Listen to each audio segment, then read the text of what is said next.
So, good morning.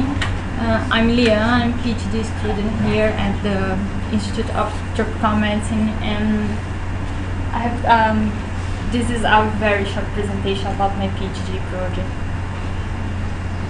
Sorry.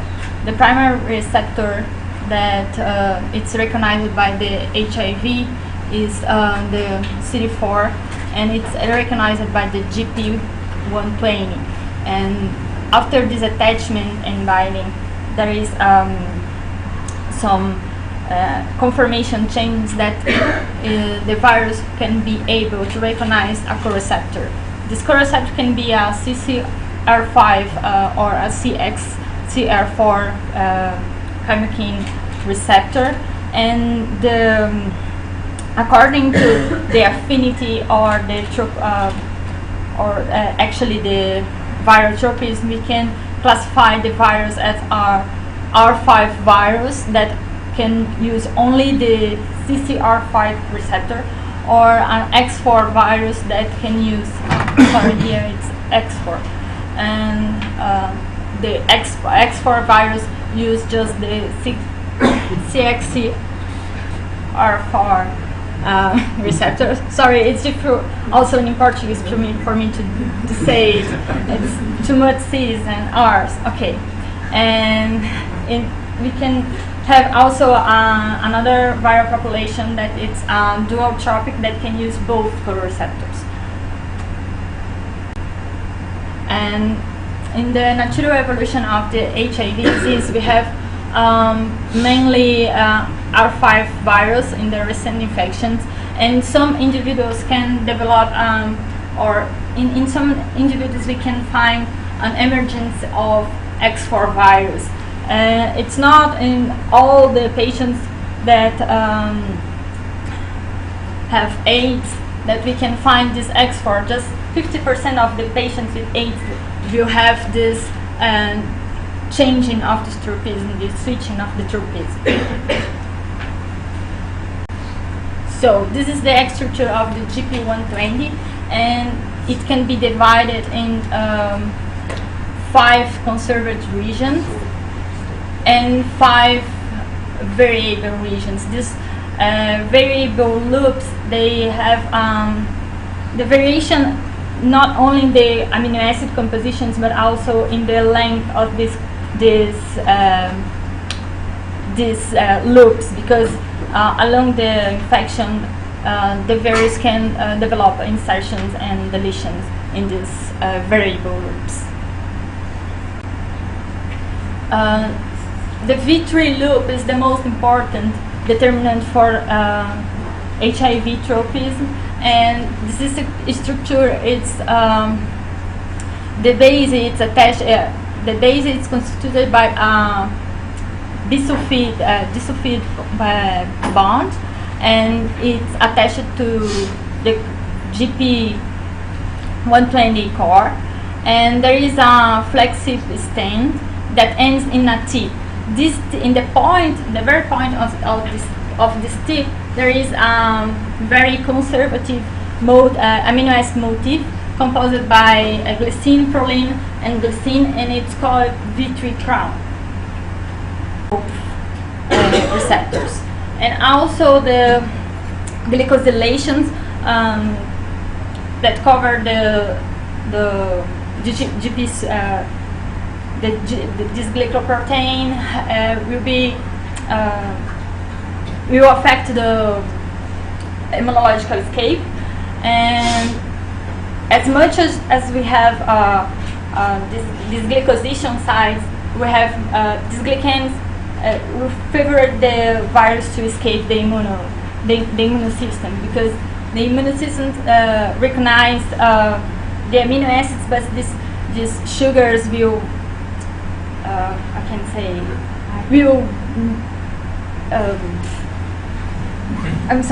prevent will shield the protein against the antibodies. And it's found that R5 virus have conserved positions of this N-glycosylation sites, and X4 virus have higher number of these N-glycosylation sites. here. Also, the length of the variable loops 2 and 4 are associated with the choice of the tropism, and we have insertions in these regions, and these insertions sometimes can increase the number of the N-glycosylation sites. And also we can find different prevalence of R5 and X4 virus among the different subtypes. And here in Brazil we have no, it's not a prevalence, but we have found this B variant, and it's very frequently to find a tryptophan on the tip of the V3, and it's been reported that this character is associated to R5 virus. So why we are studying all those things about tropism? It's because in 2007 Metavirok was available to the clinical practice, and it's an CCR4 antagonist, and it prevents the HIV entry by blocking this coreceptor. But the use of this medication is very, very specific, so we have to determine the tropism before and during the administration of this drug. For determining the tropism, we have two approaches. One of them is the phenotype tropism test, which is they use a recombinant virus assay that identifies the tropism in a cell culture. The most common one is Trophile, and it's that one that we use in this project. And a second approach is a genotype tropism test that uses a bioinformatics system that can infer the tropism using the V3 sequences of these isolates that we can find in the patients.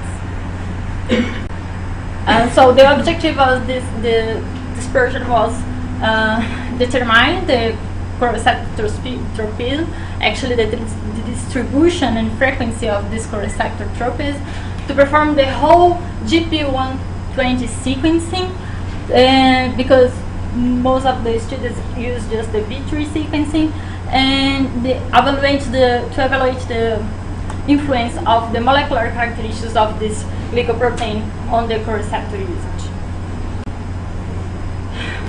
We have collected 283 patients, and we sent the plasma samples to perform the Trophile assay in USA, and we use the cells to perform the sequencing, the V3 sequencing, the GP120 sequencing.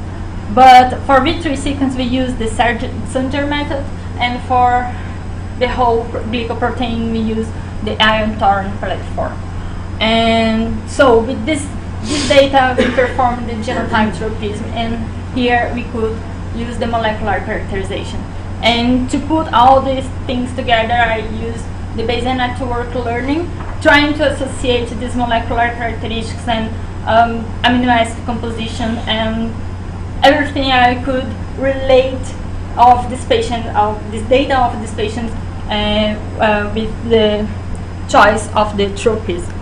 One is, or A, is my V3 sequencing, and I have I lose some sequences here.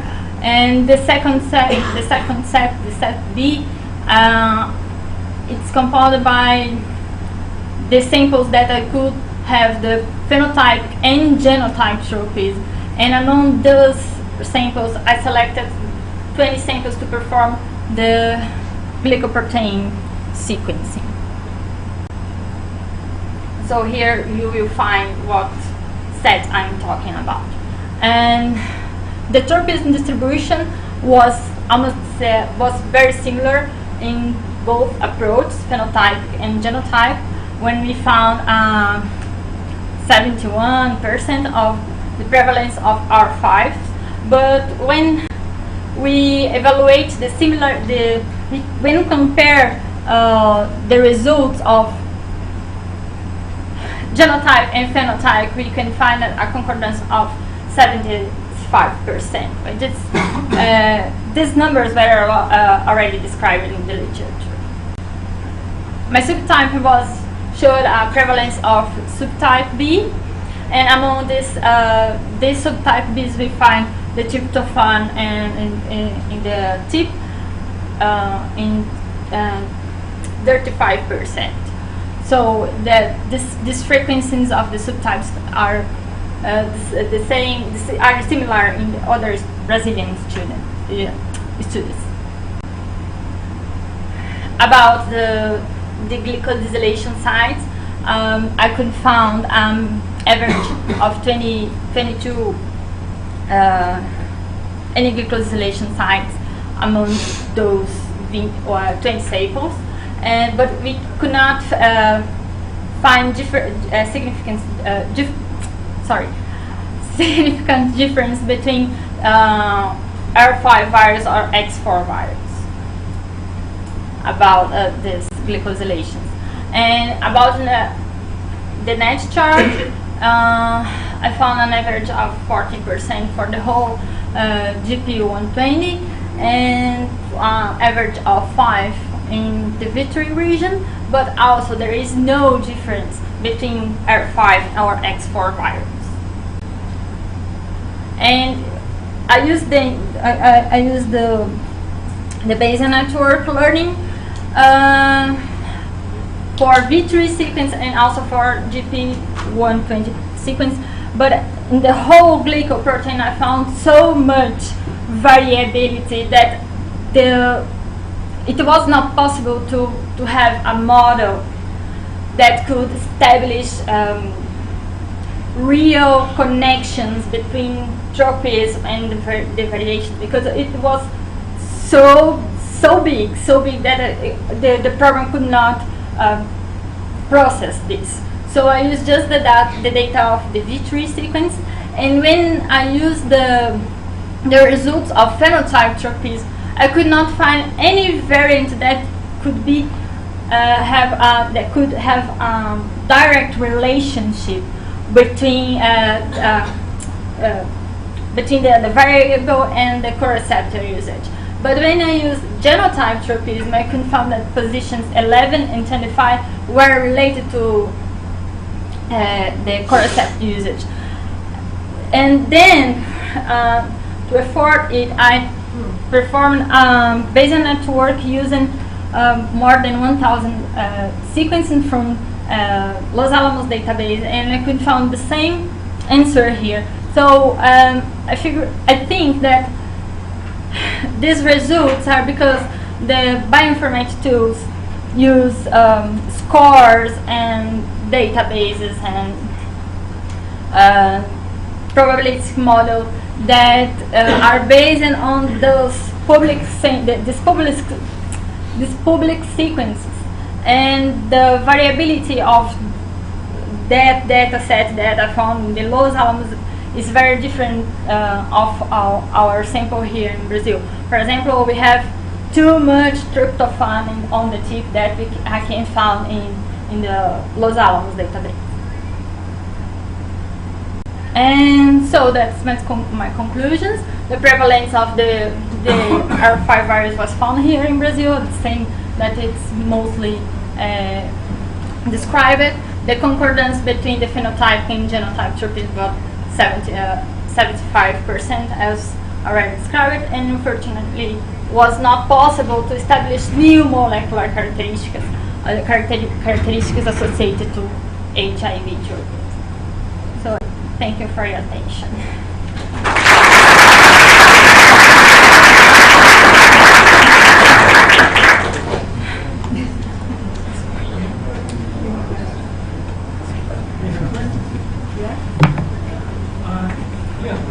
I'd like to know, is there any difference in the coreceptor usage between the